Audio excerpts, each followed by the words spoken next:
ரோமருக்கு எழுதின புஸ்தகம் 12வது அதிகாரம் 2வது வசனம். இந்த உலகத்துக்கு ஒத்த வேஷம் தெரியாமல், இதை நல்லா புரிஞ்சுக்கணும். இந்த உலகத்துக்கு ஒத்த வேஷம். ஆமே, இந்த உலகம் இன்னைக்கு பிசாசுக்குள்ள கண்ட்ரோலுக்குள்ளே இருக்கு. பிசாசுக கண்ட்ரோலுக்குள்ளே இருக்குது. தெரியுமா ஒரு செய்தி? நம்ம எல்லாம் ஆண்டவருக்கு ஆராதனையை தள்ளிட்டு வேலைக்கு போகிறத நம்ம குற்றப்படுத்தலை. உழைக்காதவன் சாப்பிடப்படாது, உழைச்சி தான் சாப்பிடணும். இதில் நான் ஒரு குற்றப்படுத்தலை.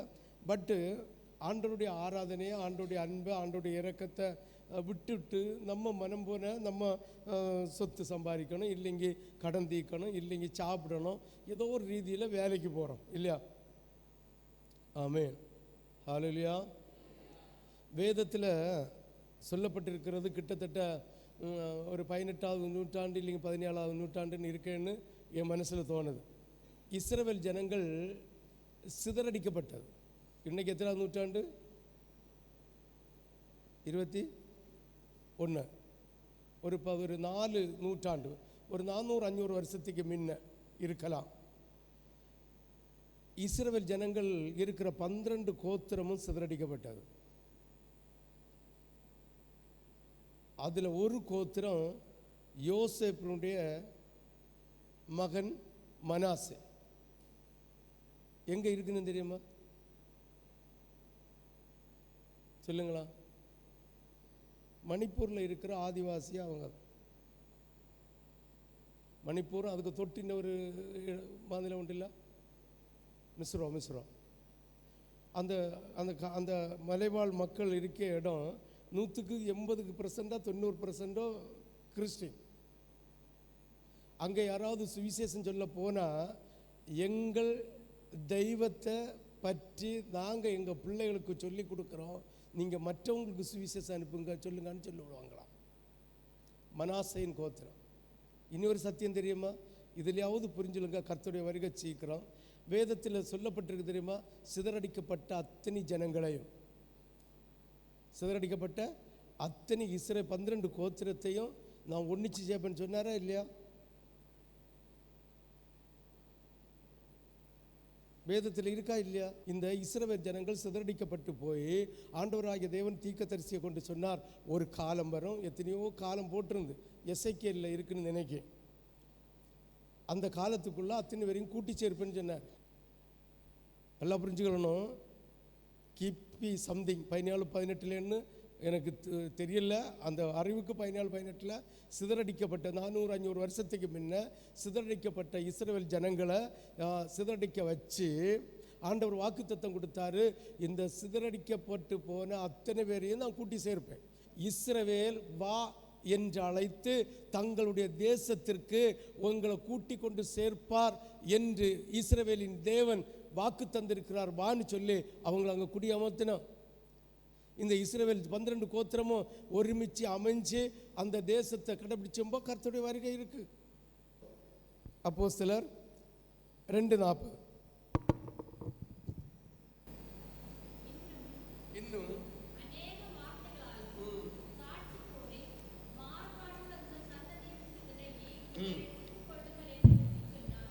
புரியுதா உங்களுக்கு? மாறுபாடான இந்த சந்ததி அப்படின்னா இந்த உலகம் பிசாசின் ஆளுகைக்குள்ள வந்து மாறுபாடா இருக்கு, அங்கும் இங்குமா இருக்கு. அப்போ மாறுபாடான இந்த சந்ததியை விட்டு உங்களை நீங்க பாதுகாத்து கொள்ளுங்க.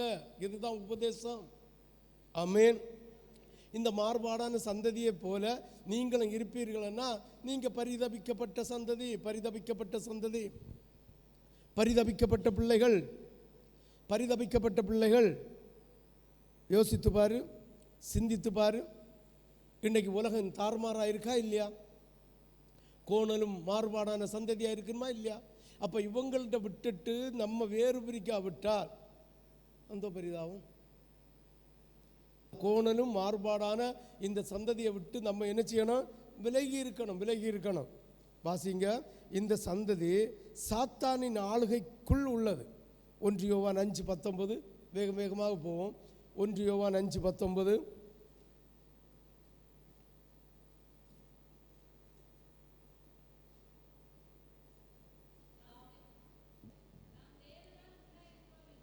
நாம் தேவனால் உண்டாயிருக்கிறோம் என்றும் உலகம் முழுவதும்.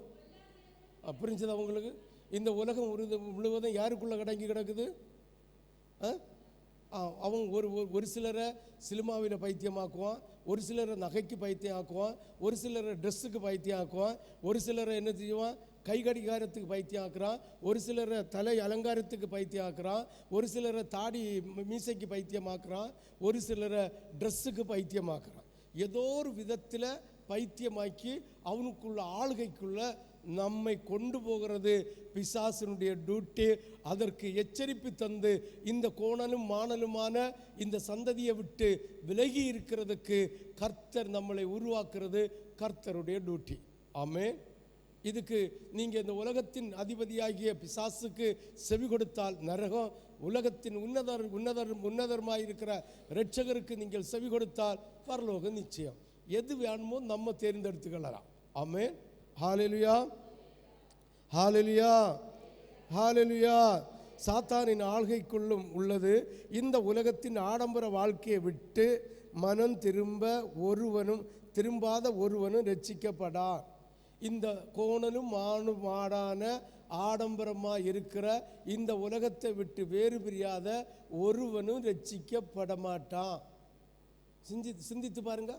ஆண்டுடைய வார்த்தைக்கு கீழ்ப்படிந்து அதுக்கு தலை சாய்த்து செம்மறி ஆடு போல, ஆண்டுடைய வார்த்தைக்கு செம்மறி ஆடு போல கீழ்ப்படுகிறவங்க தான் வலது பக்கத்தில் செம்மறி ஆடுகளுக்கு ஒப்பாக பேசப்பட்டிருக்கிறது. இல்லை வெள்ளாடை போல தலையை துவிக்கி அப்படியே உலுக்கி நம்ம இஷ்டத்துப்படி அது துள்ளி ஓடுகிற ஆடாக இருந்தால் அது இடது பக்கம்தான் போய் நிற்க முடியும். நியாய தீர்ப்பில் என்ன நல்லவங்களை என்ன ஆடுன்னு சொல்லியிருக்கு? பார்க்குக்கு சௌந்தரியம் இருக்காது, ஐஸ்வர்யம் இருக்காது, ஒரு அழகு இருக்காது. செம்மறியாடை போய் பாருங்கள், என்ன அழகு இருக்கான்னு பாருங்க. செம்மறியாடு அழகு இருக்குமா? அழுக்கு பிடிச்சி அதை தான் வர்ணித்து பேசியிருக்கிறாரு. தேவனுடைய ராஜ்யத்துக்கு போவதற்கு வலது பக்கம் இருக்கிற விசுவாசிகளை செம்மறியாடுக்கு ஒப்பிட்டு பேசியிருக்கிறார். வெள்ளாடு துள்ளி குதிச்சு சாடி ஆடி பாடி ஆராதிச்சிட்டு இருக்கிற அந்த அதாவது அவ்வளோ அழகாக இருக்கிற வெள்ளாடை நரகத்துக்கு போகிற விசுவாசிகளுக்கு ஒப்பிட்டு பேசுகிறார். அப்போ பாருங்க, தேவனுடைய ராஜ்யத்துக்கு போகணும்னா இந்த உலகத்தில் நாம் மற்றவர்களுக்கு பைத்தியக்காரர்களாகும். ஆனால் உங்களுக்கு தெரியாது, அவங்க பாட்டனுக்கு நம்ம பைத்தியம் பார்ப்போன்னு தெரியாது. ஏன்னா முழங்கால் போட்டு ஜோம் பண்ணால் அவன் தாத்தா சாவ கிடந்தாலும் கர்த்தர் ஜீவனோடு எழுப்புவதற்கு நமக்கு அதிகாரம் வச்சிருக்கிறார். ஆனால் பார்ப்பதற்கு பைத்தியக்காரன் தான். ஒரு அலங்காரம் இருக்காது, இப்பிரபஞ்சத்தினுடைய ஒரு கண்ணோட்டமும் இருக்காது, ஒரு மகிமையும் இருக்காது, இப்பிரபஞ்சத்தினுடைய ஒரு ஆசீர்வாதமும் இருக்காது. யோசித்து பாருங்க, சிந்தித்து பாருங்க. அதுதான் சொல்றாரு பாருங்க, ஆளுகைக்குள்ள உள்ள இந்த உலகத்தின் ஆடம்பர வாழ்க்கையை விட்டு மனம் திரும்பாத ஒருவனை ரட்சிக்கப்படான். அப்ப யாரெல்லாம் ரட்சிக்கப்பட்டிருக்குதியா?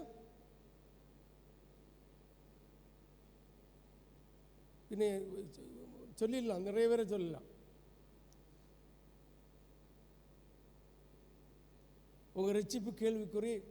அதான் இந்த ஆடம்பரமான வாழ்க்கையை விட்டு, அதாவது கோணலும் மாறுபாடான இந்த சந்ததியை விட்டு, அவங்களுடைய பழக்க வழக்கம், அவங்களுடைய ஆடம்பரம், அவங்களுடைய அலங்காரங்களை விட்டு நம்ம விலகி வாழாவிட்டால் நமக்கு ரட்சிப்பு இல்லை.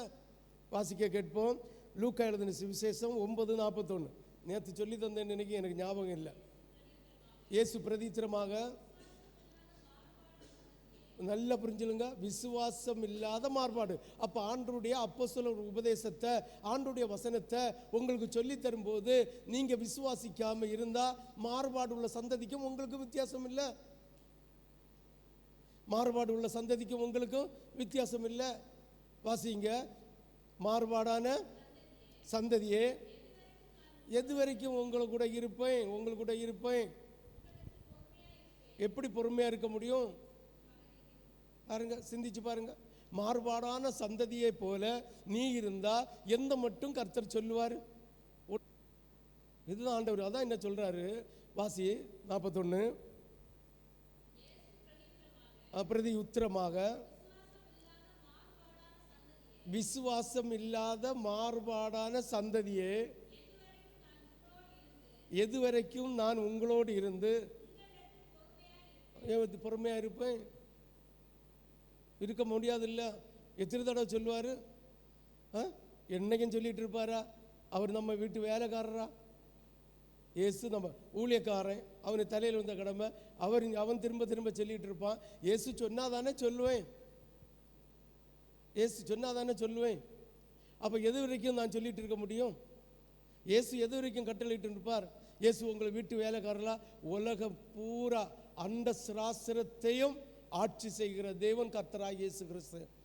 நம்ம சபைக்கு மட்டும்தான் அவர் வந்து எல்லாம் செய்து தரணுமோ? சிந்திச்சு பாருங்க.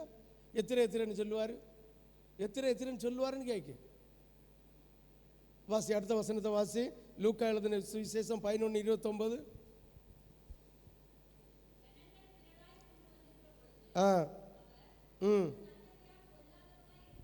அவருக்கு ஒரு கூட வாசி.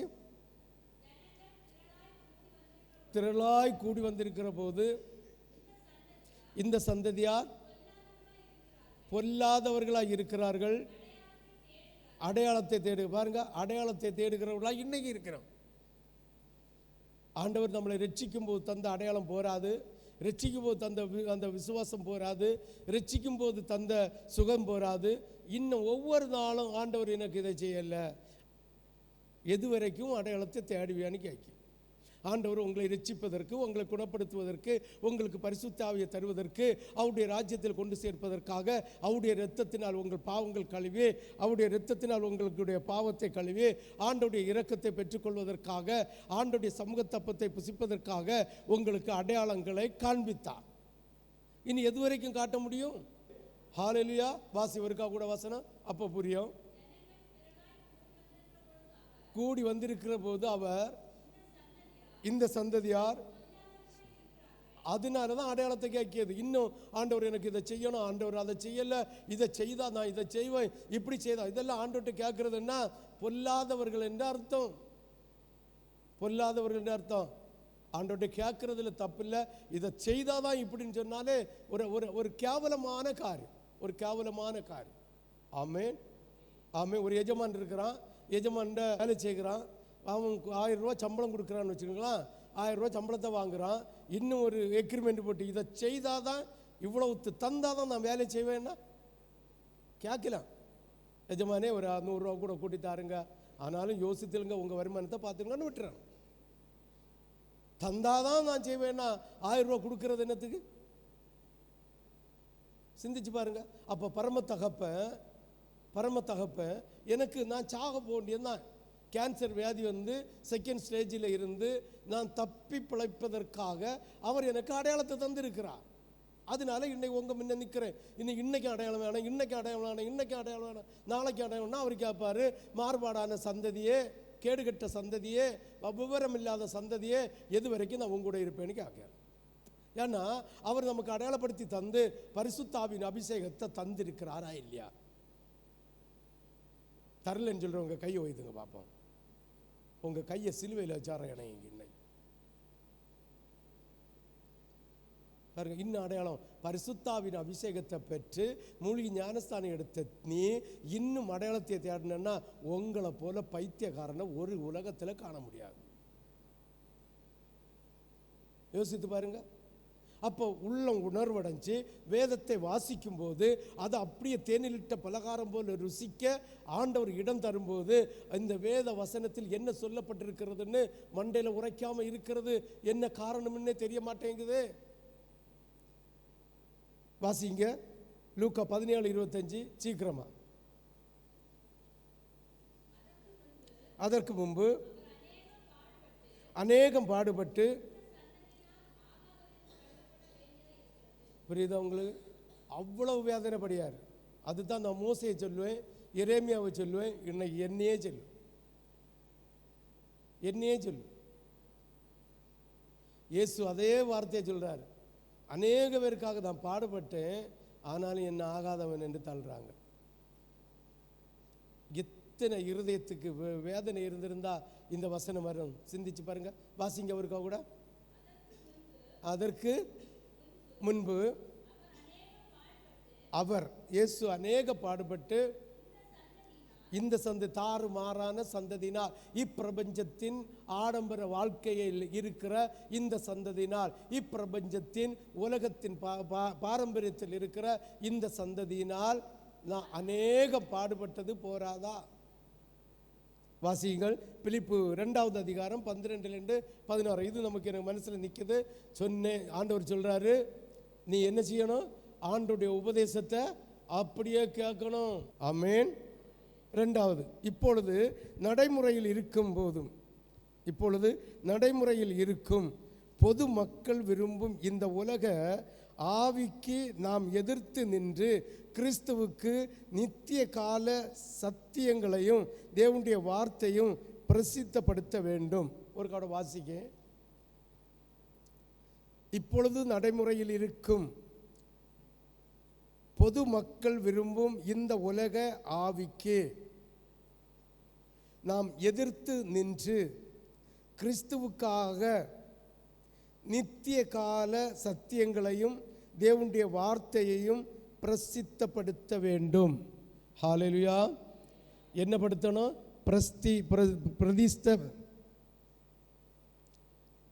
பிரசித்தப்படுத்த வேண்டும். ஆமென். ஹல்லேலூயா.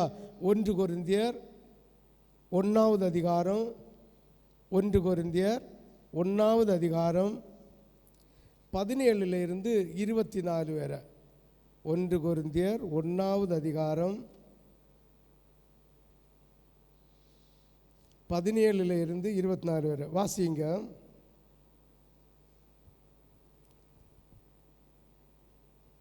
1 கொரிந்தியர் 1வது அதிகாரம் 17 24 வரை. ஞானஸ்தானத்தை கொடுக்கு. பவுல் சொல்றான், பிடிச்சு இழுத்து கொண்டு வந்து முக்ககு அவனை ஆண்டவர் அனுப்பல.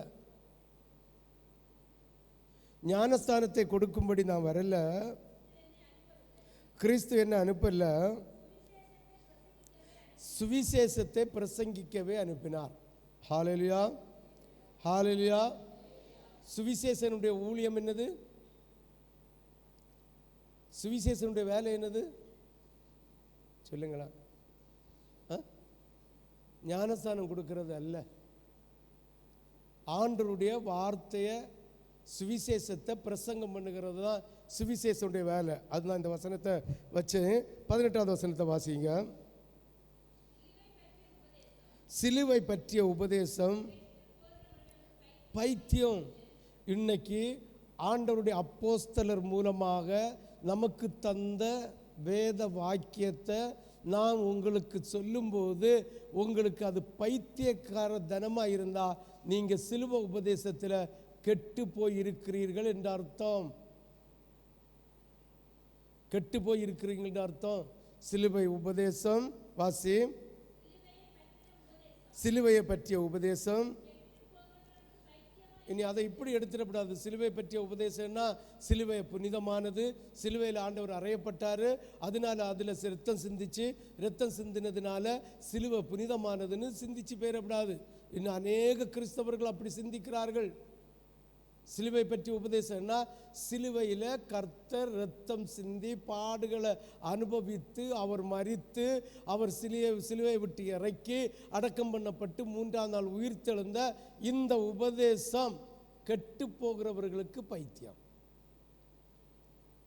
காப்பா, என்னடா பைத்தியக்காரதனமாக இருக்குது, விஞ்ஞானத்திலையும் இல்லை, அறிவிலும் இல்லை, உலக யோசனையிலும் இல்லை, உலக சிந்தனையிலும் இல்லை. சிலுவையில் ஒருத்த மரிச்சாச்சுன்னு அவனை குத்தி பார்த்து நீரும் ரத்தமும் வந்து அவனுக்கு உயிர் இல்லைன்னு அறிஞ்சு அவனை கயிறு கட்டி கீழே இறங்கி அவனை வெள்ளிய துப்பட்டியில் சுற்றி கல்லறையில் கொண்டு அடக்கம் பண்ணி அவனை மூடி புதைச்ச பிறகு அவன் இன்னும் உயிரோடு இருக்கிறான்னு பிரசங்கம் பண்ணுகிற இவனுக்கு பைத்தியம்னு சொல்லுவாங்க. ஆனால் நம்ம அப்படி சொல்ல மாட்டோம். இயேசு ஒரு உபதேசத்தை பைபிளில் எழுதி வச்சு அதை சொல்லும்போது அது எங்கே இருக்குது, அது எப்படி இருக்குது, ஏன் அதை செய்யப்படாது, எதனால் செய்யப்படாது, இயேசு அவர் சொன்னாரோ என்ன 1003 கொஸ்டின் வைப்போம். அவங்களுக்கும் நமக்கு என்ன வித்தியாசம்? சிந்திச்சு பாருங்க, யோசித்து பாருங்க. வாசி அந்த வசனத்தை 18. கெட்டு போகிறவர்களுக்கு பைத்தியமாக இருக்கிறது, ரட்சிக்கப்படுகிற நமக்கோ அது தேவ பலனாக இருக்கிறது. இது இன்னைக்கெல்லாம் நமக்கோன்னு சொல்ல முடியலை, ரட்சிக்கப்படுகிற நமக்கோன்னு சொல்ல முடியலை, ரட்சிக்கப்படுகிறவர்களுக்கோன்னு சொல்லலாம். யாருக்கெல்லாம் ரட்சிப்பு இருக்கு?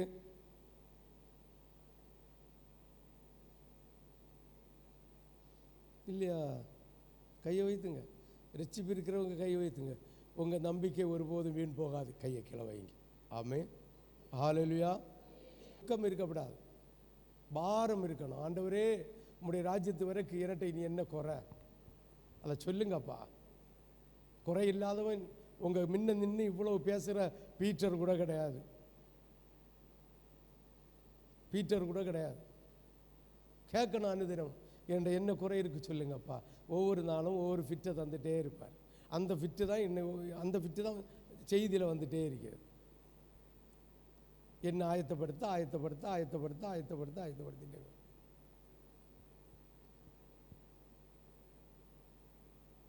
இன்னைக்கு தேவனுடைய வருகை இருந்தால் நான் பரலோகத்துக்கு போவேனா? எதை வச்சு சொல்லிதியா? அப்போ எல்லாரும் சொல்லிதியா? கையை கீழே போடுங்க. எதை வச்சு சொல்லுதியா?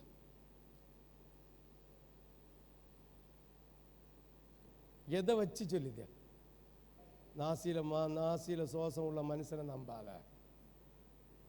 அதுக்கு தான் நான் சொல்ல வந்தேன். நாசியில் சுவாசம் உள்ள மனுஷனை நம்பாத. ஆண்டவருக்கு பேரில் மட்டும் பற்றுகையிரு. ஆண்டவர் கூட்டிகிட்டு போவார்னு ஒரு விசுவாசம் மட்டும் இருக்கணுமே தவிர, நான் போவேன்னு சொல்லுக்கு யாருக்கும் அதிகாரம் இல்லை. நான் போக மாட்டேன்னு சொல்லுக்கும் யாருக்கும் அதிகாரம் இல்லை. ஆமென், ஆமென், ஆமென். இப்படி பேசணுன்னு பரலோகத்துக்கு போயிடுவார்னு நினைச்சிடக்கூடாது.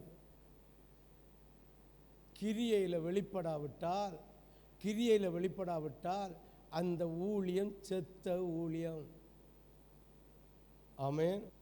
மனுஷன் குறை உள்ளவன், மனுஷன் குற்றம் உள்ளவன். நான் குற்றம் என்கிட்ட இல்லைங்கி நான் என்னைக்கே பரலோகத்துக்கு ஓடி இருப்பேனா? ஓடி இருக்க மாட்டேனா? தெரியுமா? இந்த ரோமம் இருக்குல்ல, அது தப்பு செய்யுமா? இதுக்கு அர்த்தம் என்னன்னா, ஒருவனும் உலகத்தில் ஞானி அல்ல, என்னை உருவாக்கின இயேசுவை தவிர ஒருவனும் ஞானி இல்லை. ஆமென், ஹல்லேலூயா, ஹல்லேலூயா. ஆண்டவர் தார உபதேசத்தின்படி நோவா அன்னைக்கு பிரசங்கித்தான். அவர்களுக்குள்ள நீதிமானாய் கண்டார். அவன் பேழைக்குள்ள பிரவேசித்தான். ஆண்டவர் தார வார்த்தையை நோவா சொன்னது போல இன்னைக்கு நான் பேசிக்கொண்டிருக்கிறேன். அதனால் என் குடும்பத்தை பாதுகாப்பார். என் குடும்பம் என்னையாது? என் சபையை, எனக்கு தந்திருக்கிற என் பிள்ளைகளை பாதுகாப்பார் என்கிற மலை போல விசுவாசத்தினால்தான் இவ்வளவு கண்டித்து உணர்த்தி சாட்டை மட்டும் எடுக்கல, வேற கயிறு வச்சு சுழத்தி அடிக்கிறேன். இனி எதெல்லாம் இத்து போகுதோ, எதெல்லாம் இக்காத வருதோ, ஆண்டவருக்கு மட்டும்தான் வெளிச்சம். ஆமே. 19 வாசி. அந்தபடி ஞானிகளுடைய ஞானத்தை நான் அழித்து புத்திசாலிகளுடைய புத்தியை அவமாக்குவேன் என்று எழுதியிருக்கிறது. ஆமே. தேவனுடைய உபதேசத்திற்கு, தேவனுடைய வார்த்தைக்கு கையை கீழே போடும். தேவனுடைய எனக்கு நீ பிரசங்கம் பண்ணண்டா. ஒன்று அப்பனை பார்த்து சொல்லணும், இல்லையே மகளை பார்த்து மாறி மாறி சொல்லிகிட்டே இருக்கணும் போது. பாருங்கள், ஆண்டுடைய வார்த்தைக்கு, ஆண்டுடைய வசனத்துக்கு, ஆண்டுடைய உபதேசத்திற்கு செவி கொடுக்காமல் உலக ஞானத்தோட அதை அறிந்து கொள்ளாமல் புரிந்து கொள்ளாமல் எதிர்க்கிறது ஒரு அதிமுட்டாள்தனம். ஆமே. ஆண்டவராகிய தேவன் தருகிற அப்போஸ்தலர் உபதேசத்திலும் அந்நியத்திலும் அப்பம் பிடிக்குதலிலும் ஜெபத்தில் தரித்திருக்கிறதிலும் உள்ள உபதேசங்களை, அந்த சத்தியங்களை தரும்போது அதை அப்படியே ஏற்றுக்கொள்ளுகிறது தேவ பிள்ளைகளுடைய அடையாளம்.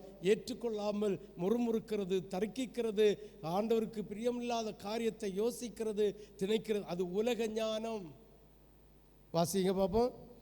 அந்தபடி ஞானிகளுடைய ஞானத்தை நான் அழித்து புத்திசாலிகளுடைய புத்தியை அவமாக்குவேன் என்று எழுதியிருக்கிறது. எவ்வளவுதான் உலகத்தில் புத்தியாக இருக்கட்டும், அந்த உலகத்தினுடைய புத்தி, உலகத்தினுடைய அறிவு, கல்வி அறிவாக இருக்கட்டும், உலக அறிவாக இருக்கட்டும், அத்தனையும் அபத்தமாக்கி போடுகிறது கர்த்தராகிய தேவன். ஆமென். ஒன்றும் நிற்காது, உலக ஞானம் ஒன்று கூட நிற்காது. ஆமென். ஹல்லேலூயா. அடுத்த வசனம் 20. ஞானி எங்கே? வேதபாரகன் எங்கே? இப்பிரபஞ்ச தர்க்க சாஸ்திரி எங்கே? இவ்வுலகத்தின் ஞானத்தை தேவன் பைத்தியமாக்கவில்லையோ? வாசிங்க வருகா. ஞானி எங்கே? வேத பாரகன் எங்கே? ஞானின்னா உலகத்தில் கல்வியில் இருக்கலாம், உலகத்தில் இருக்க ஞானி அறிவு படைத்தவன் எங்கே? அதுக்கு முன்ன ரெண்டாவது, வேதத்தை கற்று தெரிஞ்சவன் எங்கே? இப்பிரபஞ்சத்தில் தர்க்க பாருங்க, அந்த தர்க்க இருக்கிறவன்கிட்ட ஒரு வார்த்தை கூட நம்ம பேசக்கூடாது. ஆண்டவருடைய உபதேசத்தை சொல்லி ஏற்றுக்கொண்டால் ஆசீர்வதிக்கணும், ஏற்றுக்கொள்ளாவிட்டால் தூசியை தட்டிடணும். தர்க்கிக்க போனால் நம்மை அவன் பைத்தியமாக்கி விடுவான். ஹல்லேலூயா, ஹல்லேலூயா. பாருங்க, ஞானி எங்கே? வேதபாரகன் எங்கே? இப்பிரபஞ்ச தர்க்க சாஸ்திரி எங்கே? இவ்வுலகத்தின் ஞானத்தை தேவன் பைத்தியமாக்கவில்லையா? உண்மைதானே?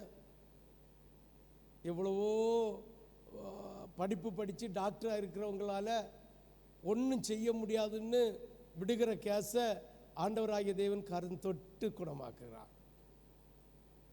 சிந்திச்சு பாருங்க. அதுக்கு தான் நான் கழிஞ்ச வாரம் ஒரு சாட்சி சொன்னேன். இப்போ முக்காவாசி சுகம் உண்டு. ஆமென். அப்போ அவங்க அறிவு எல்லாம் எங்கே? அவங்க படித்த கல்வி எல்லாம் எங்கே? பட்டம் எல்லாம் எங்கே? அவங்க பிராக்டிஸ் எங்கே? அவங்களுடைய அனுபவம் எங்கே? அத்தனையும் பைத்தியமாக்கி போட்டுருவார். இதுதான் நம்ம கர்த்தர். இதுக்கு பேர் தான் நம்ம கர்த்தர். ஆமென். ஹல்லேலூயா. சிந்திச்சு பாருங்க. நல்ல அறிவு படைச்ச நல்ல என்ஜினியராக இருப்பான். நல்ல பிளான் போட்டு இத்தனை அடி ஆழம், இத்தனை அடி வீதி, இத்தனை அடி அகலம், இந்த கம்பி போட்டு கட்டுவான். முக்காவாசி போகும்னே பூமிக்குள்ளே தாந்துடும்.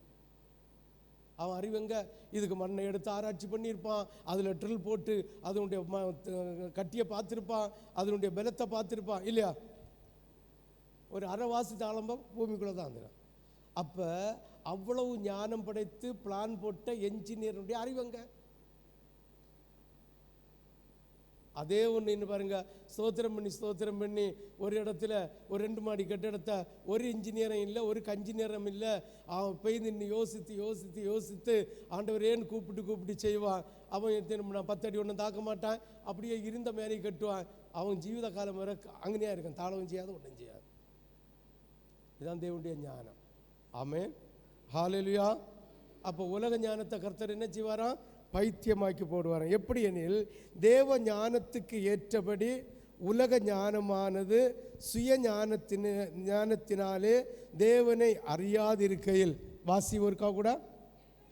எப்படி எனில், தேவ ஞானத்துக்கு ஏற்றபடி உலகமானது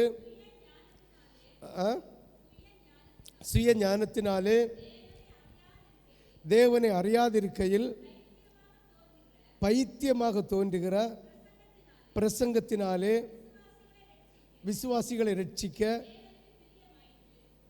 விளங்குதா? அப்போ உலகத்தினுடைய ஒரு ஆலோசனையை கேட்டு இயேசுனுடைய அன்பை, இயேசுனுடைய இரக்கத்தை விட்டு விடாதீர்கள். சொல்லுவாங்க, மீசை எடுத்துட்டு தெரிய, நீ பண்ணன போல தெரிய, நீ மீசை இருக்கம்போ எவ்வளோ அழகாக இருந்தது, எப்படி இருந்து நான் கேன்சர் வந்து சாவ கிடக்கம்பா. ஒருத்தனங்க இதாக இல்லை. இதே போல் உங்களுக்கும் அப்படிதான் இல்லையா? பாடுகளோடு வேதனை இருந்தப்போ ஒருத்தன் நமக்கு கை தந்தானே? ஆண்டவர் மட்டும்தான் கை தர முடியும். ஆமென். ஹல்லேலூயா, ஹல்லேலூயா. யோசித்து பாருங்க. வாசிங்க. உலகமானது சுயஞானத்தினாலே தேவனை அறியாது இருக்கையில் பைத்தியமாக தோன்றுகிற பிரசங்கத்தினாலே விசுவாசிகளை ரட்சிக்க தேவனுக்கு பிரியமாயிற்று. யூதர்கள் அடையாளத்தை கேட்கிறார்கள், கிரேக்கர் ஞானத்தை தேடுகிறார்கள். அடையாளம் திரும்ப வருது. இனி உங்கள் வாழ்க்கையில் ஆண்டவர் ஏன் எனக்கு இதை செய்யலைன்னு கேட்காத, அடையாளத்தை கேட்காத சாபம். ஆண்டவரே செய்யுங்க அப்பா, எனக்கு இந்த அடையாளத்தை தாங்க, அடையாளம் கேட்காத, சுகத்தை தாங்க, ஆசீர்வாதத்தை தாங்க, தொழிலை சிறக்க வாங்க, சரீர ஆரோக்கியம் தாங்கன்னு கேளு. தந்தாதான் சொல்லாத, பாவம்.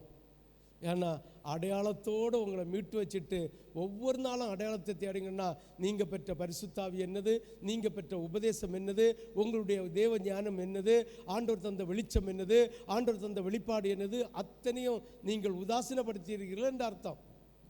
ஆமென், ஹல்லேலூயா. அப்போ நம்ம தப்பை கர்த்தருடைய சமூகத்தில் இறக்கி வச்சா எந்த பாவத்தையும் மன்னிக்க அவர் வல்லவராக இருக்கிறார், எந்த வியாதியும் சுகப்படுத்த வல்லவராக இருக்கிறார். அவருடைய சித்தத்தின்படி நமக்கு விடுதலையும் சுகத்தையும் தர அவர் மகா இரக்கமுள்ள தேவனாக இருக்கிறார். ஆமென். இல்லை நான் ஒன்றும் செய்யலை, நான் குளிச்ச 3 நாள் குளிச்ச திருச்செந்தூர்லேன்னு சொல்லி நான் 1 வாரம் நான் குளிச்சவே இல்லை, ஆனாலும் ஜலதோஷம். 1 நாள் குளிச்சலைங்க மண்டகனை வருமா வராதா? வரும். எண்ணெய் பூசி ஸ்நானம் பண்ணலைங்களும் அறிவுகட்டத்தனமாக நடக்கிறீங்கன்னு அர்த்தம். சரி, டைம் ஆகிட்டு இருக்கு. எத்தனை வசனம்? 24. யூதர்கள் அடையாளத்தை 22, 23. நாங்களோ சிலுவையில் அறையப்பட்ட கிறிஸ்துவை பிரசங்கிக்கிறோம். அவர் யூதருக்கு இடரலையும் கிரேக்கருக்கு பைத்தியமாய் இருக்கிறார். யூதருக்கு என்னதான் இடரலாக இருக்கிறார், யாருக்கு?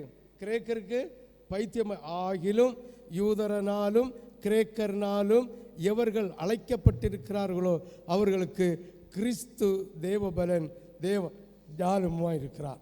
அழைக்கப்பட்ட தேவ பிள்ளைகளுக்கு அவர் தெய்வ பலனாக இருக்கிறார். யாரு அழைக்கப்பட்டவங்க எப்படி இருப்பினோம்? இப்பிரபஞ்சத்தில் மார்பான சந்ததிகளை போல நாம் இருந்து விடாதபடிக்கு நமக்கு நன்மையும் தீமையும் இன்னதென்று வரையறுக்கக்கூடிய பூரணப்படுகிறதுனால் மறுரூபமாகக்கூடிய ஆற்றல் உண்டு. தேவனுடைய அன்பை பெற்றவர்கள், அபிஷேகம் பெற்றவர்களை கர்த்தர் உலக ஞானத்தை அபத்தமாக்க வைத்து சிலுவை ஞானத்தை வெற்றி சிறக்க வைப்பார். ஆமென். யாருக்கெல்லாம் புரியுது? ஹல்லேலூயா. மாம்சமான யாவரும் தேவனுக்கு முன்பாக பெருமை பாராட்டக்கூடாது. இப்பிரபஞ்சம் பொல்லாததாக இருக்கிறது, இந்த பிரபஞ்சம் பிசாசின் ஆளுக்குள்ளே இருக்கிறது, இந்த பிரபஞ்சம் பொல்லாத செய்கையாக இருக்கிறது. அதனால நீங்கள் மேன்மை பாராட்டாமல் இருக்கணும். வாசியுங்கள் 1 கொரிந்தியர் 1:29. 1 கொரிந்தியர் 1:29. மாம்சமான எவனும் தேவனுக்கு முன்பாக பெருமை பாராட்டாதபடிக்கு இருக்கணும். பாருங்க, எந்த விஷயத்திலும் ஒருவேளை இன்னைக்கு நமக்கு ஒரு இடத்துல வேலைக்கு போனோம், 1000 ரூபா சம்பளம், ஆனால் 5000 ரூபா தந்துட்டான், அப்பா பெருமை பாராட்டாதீர்கள். கர்த்தர் தந்த ஈவு, ஆண்டவர் எனக்கு இந்த 1000 ரூபாய்க்கு 5000 ரூபா தந்தார், கர்த்தருக்கு ஸ்தோத்திரம் என்று போயிட்டே இருக்கணும், பெருமை பாராட்டக்கூடாது. ஹல்லேலூயா. அதே மாதிரி ஜோம் பண்ணுகிறோம், ஒரு வியாதி மாறுது, பெருமை பாராட்டாதீர்கள். ஜோம் பண்ணுகிறோம், பிசாசு ஓடுது, பெருமை பாராட்டாதீர்கள், அது சாபத்தில் கொண்டு விடும். ஆமென். அது அத்தனை சுகம் தந்தது யாரு? இயேசு. ஒரு ஊழியக்காரனும் தர முடியாது. அவர் ஊழியக்காரனை அபிஷேகம் பண்ணி வச்சிருக்கு, அதிகாரப்படுத்தி இருக்கிறது. அதனால கை வச்சு ஜோம் பண்ணும்போது சுகம் கிடைக்கிறது. இந்த ஊழியக்காரன் கொடுக்கறது இல்லை, பரம தேவன் கொடுக்கிறது. ஹல்லேலூயா. அதனால எதை குறித்தும் பெருமை பாராட்டக்கூடாது. 3வது, நாம் தீமையை வெறுத்து, தீமையானவற்றை வெறுத்து நன்மையானவற்றை விரும்ப வேண்டும். ரோமர் 12:9. நாம் தீமையானவற்றை வெறுத்து நன்மையை விரும்ப வேண்டும். ரோமர் 12:9 வாசிவருக்கா கூட. உங்கள் அன்பு, இயேசுகிட்ட வச்சுக்கிற அன்பு என்ன எப்படி இருக்கணுமா? மாயமற்றதாக இருக்கணுமா? ஹல்லேலூயா. மாயம் அற்றதாக இருக்கணுமா? தீமையை வெறுத்து நம் நன்மையை பெற்றி கொண்டிருக்கணும். ஆமென். நம்ம அன்பு எப்படி இருக்கணுமா? இயேசுகிட்ட வச்சுக்கிற அன்பு மாயமற்றதாக இருக்கணுமா? ஆண்டவர்கிட்ட சொல்லுகிற ஒவ்வொரு வார்த்தையும் கவனமாக இருக்கணும். ஆண்டவர்கிட்ட என்னெல்லாம் வார்த்தை சொல்கிறோமோ அத்தனையும் நாம் கவனமாக இருக்கணும். ஆமென். ஆமென். 1 யோவான் 2வது அதிகாரம் 15, 16, 17 எல்லாருக்கும் தெரிஞ்ச ஒரு வசனம் தான் நினைக்க. 1 யோவான் 2வது அதிகாரம் 15-17. உலகத்திலும், ஆமாம், ரோமர் 12:2 ஒருக்க வாசித்துட்டு இதை வாசிங்க.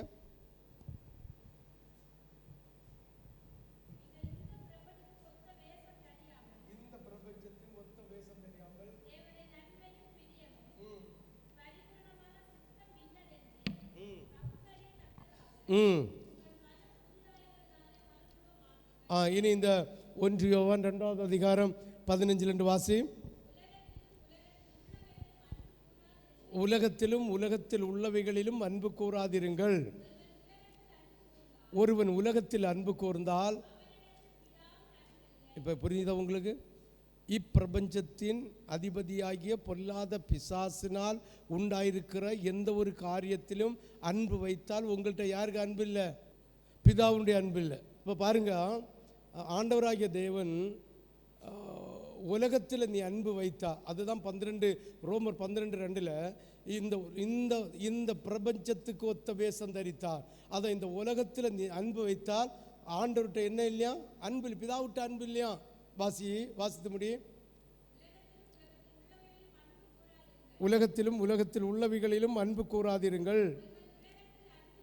ஒருவன் உலகத்தில் அன்பு கூர்ந்தால் அவனிடத்தில் பிதாவின் அன்பில்லை.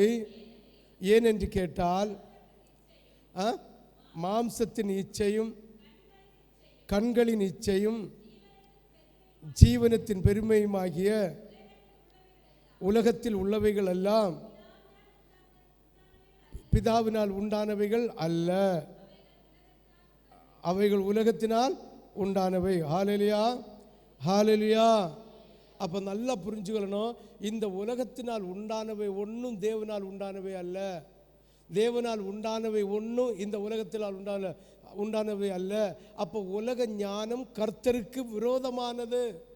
அப்போ இந்த உலக ஞானத்தின்படி, உலக சுயநீதியின்படி இந்த உலகத்தில் உள்ளதில் எதையாவது நீ அன்பு வைத்தால் உண்மையாகவே தேவனிடத்தில் அன்பு இல்லை. ஹல்லேலூயா, ஹல்லேலூயா. யார்கிட்ட அன்பு இல்லை? தேவனிடத்தில் அன்பு இல்லை. ஆமேன், ஆமேன் சொல்லு. உற்சாகம் ஒரு அல்லேலூயா சொல்லு. இனி 16வது வசனத்தை வாசி. 16. ஏனென்று கேட்டால், மாம்சத்தின் இச்சையும் கண்களின் இச்சையும் ஜீவனத்தின் பெருமையுமாகிய உலகத்தில் உள்ளவைகள் எல்லாம் பிதாவினால் உண்டானவைகள் அல்ல, அவைகள் உலகத்தினால் உண்டானவை. யாருக்கெல்லாம் புரியுது? இனி இப்பிரபஞ்சத்திற்கு ஒத்த வேஷம் நீங்கள் தெரியாமல் இந்த நன்மையும் தீமையும் இன்னதென்று பகுத்தறியக்கூடிய மறுரூபமாக்கக்கூடிய மனம் இருக்கணும். இந்த உலகத்துக்குரிய எந்த அதாவது தாறுமாறான எந்த ஒரு காரியமும் நமக்குள்ள இராமல் அவைகளை விட்டு நாம் வெளியேற வேண்டும். ஹல்லேலூயா. அப்படியே 17வது வசனத்தையும் ஒன்று வாசித்து பார்ப்போம். ஒளிஞ்சு போகும் எவனோ அவன் என்றென்றைக்கு நிலைத்திருப்பான்.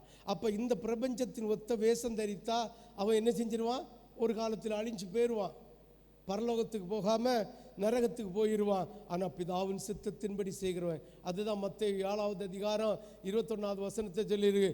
பிதாவின் சித்தத்தின்படி எவன் செய்வானோ, வாசிங்க பார்ப்போம்.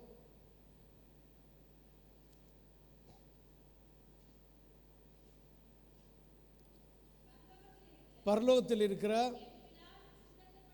செய்கிறவனே அல்லாமல் ஒருவனும் பிரவேசிக்க முடியாது. ஆமென், ஹல்லேலூயா. இனி பாருங்க, சிலர் நீதியை விரும்புகிறார்கள் ஆனால் அக்கிரமத்தை வெறுக்க மாட்டார்கள். நிறைய பேர் இந்த உலகத்தில், நம்ம சபையிலையும் இப்படி கொஞ்சம் இருக்கிறீங்க.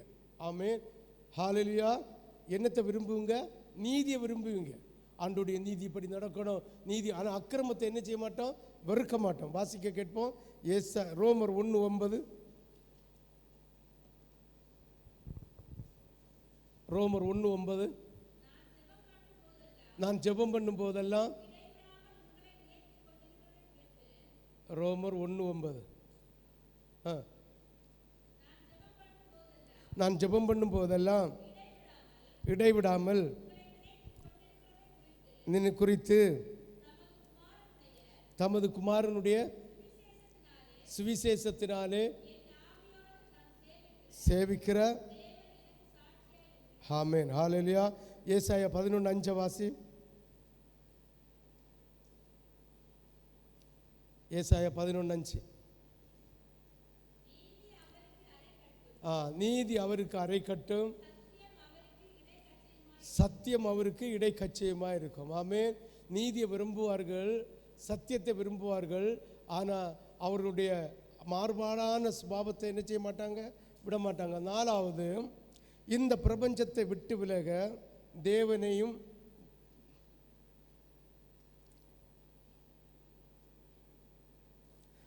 இந்த பிரபஞ்சத்தை விட்டு விலக இந்த பிரபஞ்சத்தை விட்டு விலக ஒரே வழி வேதம் வாசிப்பும் வேத தியானமும் தான். அப்போ இந்த பிரபஞ்சத்தின் உலகத்தை விட்டு நம்ம வேறு பிரிஞ்சு நடக்கணும்னா ஒரே ஒரு வழி வேத வாசிப்பும் வேதத்தை. இந்த வேதத்தை வாசித்தாலே போதும், 199 பேரும் மனம் திரும்புவாங்க. ஏன்னா அதில் இருக்குது. அதை வாசிக்கும்போது நமக்கு புரியாவிட்டாலும் செய்தி வரும்போது நம்ம வாசித்த பகுதி வந்தால் உணர்வு வந்துடும். ஐயோ, அன்னைக்கு நான் வாசித்தேன், உண்மைதான், அன்னைக்கு புரியல, இல்லைக்கு புரியுது. ஹல்லேலூயா, ஹல்லேலூயா, ஹல்லேலூயா. வாசிங்க யோவான் சங்கீதம் 119:11. வேகம் வேகமாக.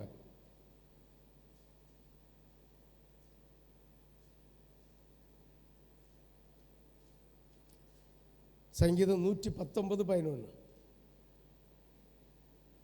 இல்லையோ?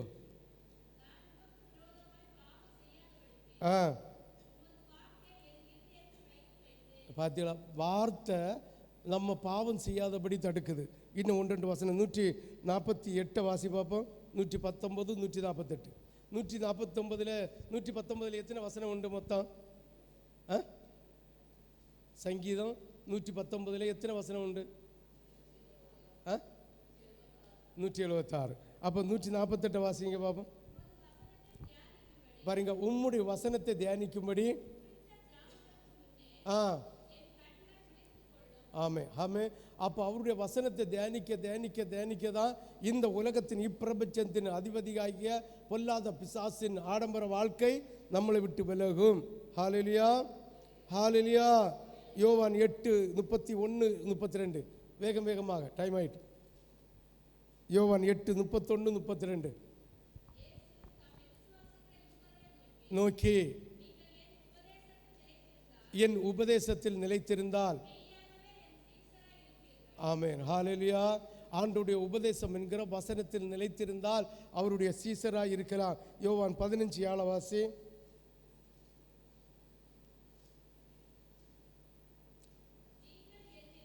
நீங்கள் என்னிலும் என் வார்த்தை, ஆண்டவருடைய வார்த்தை நமக்குள்ள நிலைத்திருந்தால் நீங்கள் கேட்டுக்கொள்வது எதுவோ. ஆமென், ஹல்லேலூயா, ஹல்லேலூயா. இனி 12:2 ஒரு கவாசி. ரோமர் 12:2.